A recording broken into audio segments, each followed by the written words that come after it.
અને પાછો જીવન એટલું બોલ્યો કે મારી એક રૂપિયા કોઈ રૂપિયા વાળો ન કહેવાય ને એક દીકરે કોઈ દીકરા વાળો ન કહેવાય.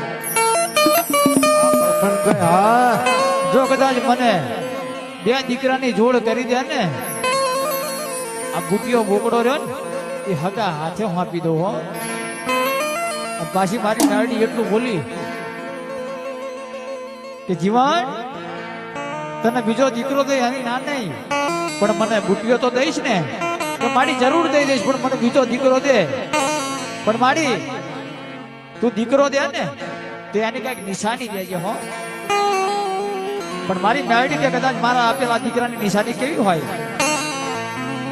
કોઈને ગાલે લાખું હોય, કોઈને મુખ ઉપર તલ હોય, પણ ભલા માણા હું મેળડી દઉં ને તો એક દીકરાની કાનની જમણી બૂટ વ્યાંધેલી હોય ને એકની ડાબી બૂટ વ્યાંધેલી હોય તો માજે જગતના સ્વાગની માલિકા મેં મેળડી હજી થતો મારી